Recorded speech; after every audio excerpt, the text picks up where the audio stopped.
So hey guys, welcome back to my channel. और आज का ये वीडियो काफ़ी इंपॉर्टेंट होने वाला है क्योंकि आज हम बात करने वाले ऐसे टॉप 30 जीके ओबी पर गेम्स पर यानी खेलकूद पर। आज हम ऐसे 30 क्वेश्चन देखें जो काफ़ी इंपॉर्टेंट है और ये गवर्नमेंट एग्जाम में पूछे जा चुके हैं। तो सभी क्वेश्चंस के आंसर आज हम याद में रख लेंगे जो भी हम 30 क्वेश्चन देखने वाले हैं खेलकूद टॉपिक पर। सो गाइज, शुरुआत करते हैं आज के हमारे जीके क्वेश्चंस की। तो सबसे पहला प्रश्न है, कनाडा का राष्ट्रीय खेल कौन सा है? क्वेश्चन इंपॉर्टेंट है, रेलवे के एग्जाम में ये पूछा जा चुका है। सो इसका सही जवाब हो जाएगा option number A, ice hockey. Ice hockey Canada का राष्ट्रीय खेल है। अगला सवाल है, यूएसए का राष्ट्रीय खेल कौन सा है? क्वेश्चन आया हुआ है यूपीएससी के पेपर में। सो इसका सही जवाब हो जाएगा option number B, baseball. Baseball जो है वो यूएसए यानी America, United State of America का राष्ट्रीय खेल है। अगला सवाल, भारत का राष्ट्रीय खेल कौन सा है? क्वेश्चन 2 बार रिपीट है और ये पूछा जा चुका है पेपर में। सो इसका राइट आंसर हो जाएगा ऑप्शन नंबर बी, हॉकी। भारत का राष्ट्रीय खेल है हॉकी। अगला सवाल, जापान का राष्ट्रीय खेल कौन सा है? क्वेश्चन इंपॉर्टेंट है, हाल ही में रेलवे के पेपर में आया हुआ है। इसका सही जवाब हो जाएगा option number C, judo. Judo जो है वो जापान का राष्ट्रीय खेल है, जूडो। अगला सवाल है, स्कॉटलैंड का राष्ट्रीय खेल कौन सा है?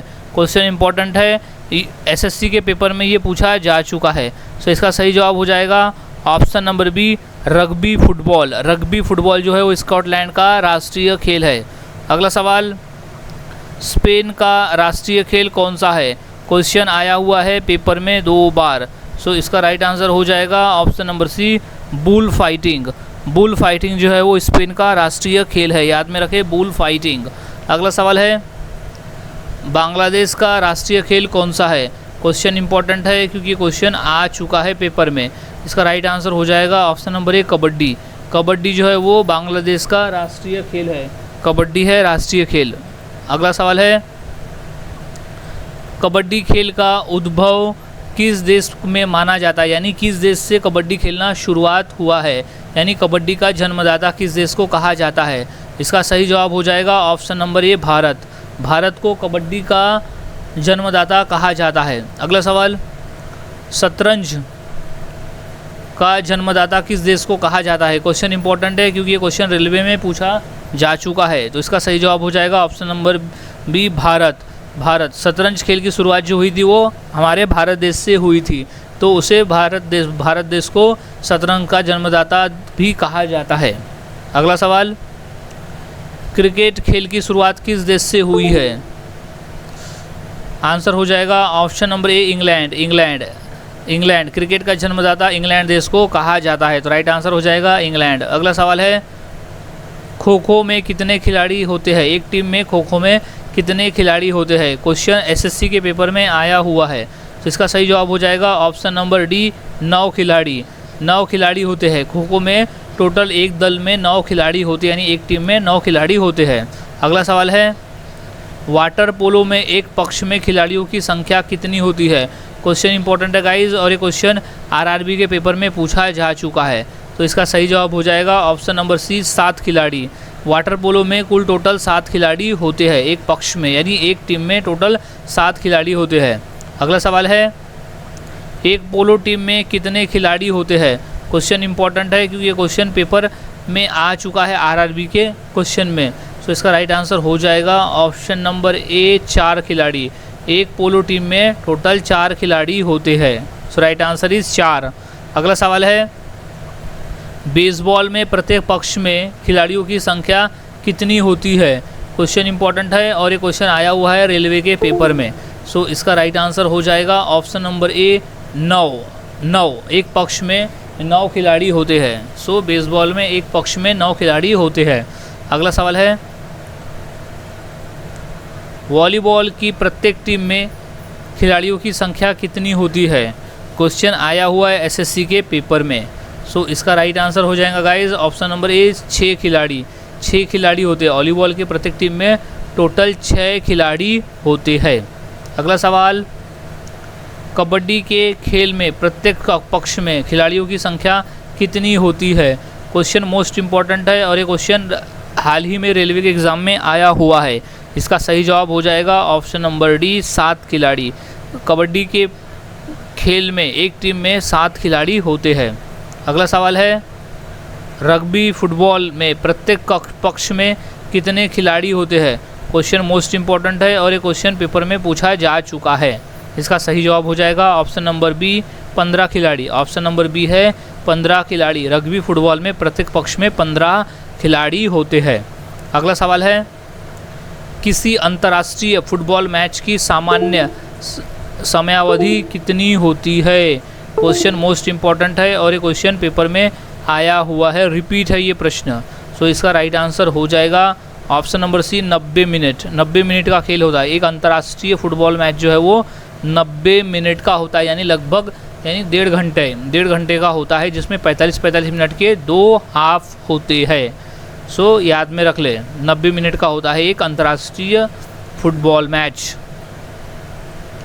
अगला सवाल होता है, किसी अंतर्राष्ट्रीय हॉकी मैच की सामान्य अवधि कितनी होती है? क्वेश्चन इंपॉर्टेंट है क्योंकि क्वेश्चन हाल ही में एसएससी के पेपर में आया हुआ है। तो इसका सही जवाब हो जाएगा option number B 70 minute. Option number B है 70 मिनट। तो किसी अंतर्राष्ट्रीय हॉकी मैच की समयावधि होती है 70 मिनट।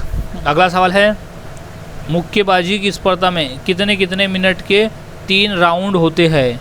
क्वेश्चन इंपॉर्टेंट है क्योंकि क्वेश्चन आया हुआ है यूपीएससी के पेपर में। सो इसका जो राइट आंसर हो जाएगा वो है option number B 3 minute. 3 minute के होते हैं। मुक्केबाजी में जो स्पर्धा में 3 मिनट के 3 राउंड होते हैं। अगला सवाल है, कबड्डी की पुरुष स्पर्धा में कितने मिनट का एक हाफ होता है? क्वेश्चन इंपॉर्टेंट है क्योंकि क्वेश्चन हाल ही में रेलवे में आया हुआ है। तो इसका राइट आंसर हो जाएगा option number B 20 minute. 20 minute के होते हैं। कबड्डी यानी पुरुष स्पर्धा में 20 मिनट का एक हाफ होता है। अगला सवाल, फुटबॉल में ब्लैक पर्ल के नाम से किसे जाना जाता है? क्वेश्चन इंपॉर्टेंट है। तो इसका राइट आंसर हो जाएगा ऑप्शन नंबर बी पेले। पेले को ब्लैक पर्ल के नाम से भी जाना जाता है। ब्लैक पर्ल, पेले। रावलपिंडी एक्सप्रेस कौन कहलाता है? क्वेश्चन मोस्ट इंपॉर्टेंट है क्योंकि क्वेश्चन रेलवे में आया हुआ है। तो इसका राइट आंसर हो जाएगा option number D Shoaib Akhtar. Shoaib Akhtar जो कि पाकिस्तान के खिलाड़ी है, जो बॉलर है, उन्हें रावलपिंडी एक्सप्रेस के नाम से भी जाना जाता है। अगला सवाल, किस खिलाड़ी का उपनाम डेनिस द मोनोस है? क्वेश्चन इंपॉर्टेंट है गाइस क्योंकि ये क्वेश्चन आ चुका है पेपर में। सो इसका राइट आंसर हो जाएगा आंद्रे अगासी। आंद्रे अगासी का जो नाम है वो डेनिस द मोनेस भी है उनका उपनाम। अगला सवाल, भारत का फ्लाइंग सिख किसे कहा जाता है? क्वेश्चन इंपॉर्टेंट है क्योंकि क्वेश्चन पूछा जा चुका है हाल ही रेलवे में। सो इसका राइट आंसर हो जाएगा option number D Milkha Singh. Milkha Singh को फ्लाइंग सिख भी कहा जाता है। So right answer is Milkha Singh. याद में रखें, मिल्खा सिंह को फ्लाइंग सिख भी कहा जाता है। अगला सवाल है, पोल वर्ल्ड का बादशाह किसे कहा जाता है? पोल वर्ल्ड का बादशाह कहा जाता है सर्गेई बुकवा। सर्गेई बुवका को कहा जाता है।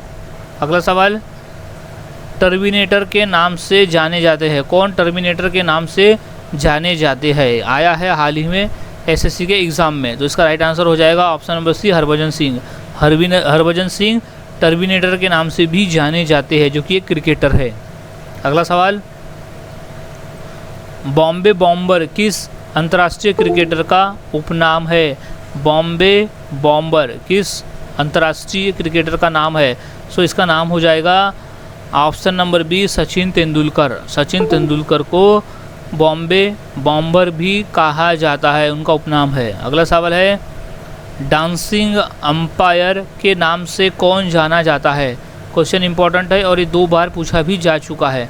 जिसका सही जवाब हो जाएगा ऑप्शन नंबर ए बिली बाउडन। बिली बाउडन। बिली बाउडन को डांसिंग एम्पायर भी कहा जाता है क्योंकि वो क्रिकेट में एम्पायरिंग करते हैं।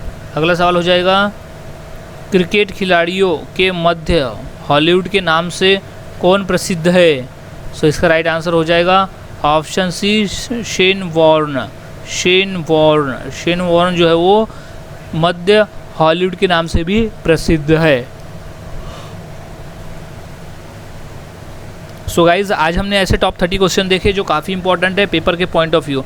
तो सभी क्वेश्चन के आंसर हमें अच्छी तरह से याद में रख लेना है, अगर ये पेपर में आते हैं तो आप इसका सही आंसर दे सको। सो मिलता हूँ गाइज ऐसे ही और नए जीके के साथ अगले वीडियो में। तब तक के लिए चैनल के साथ बने रहे, वीडियोस को देखते रहे और जीके की प्रैक्टिस करते रहे।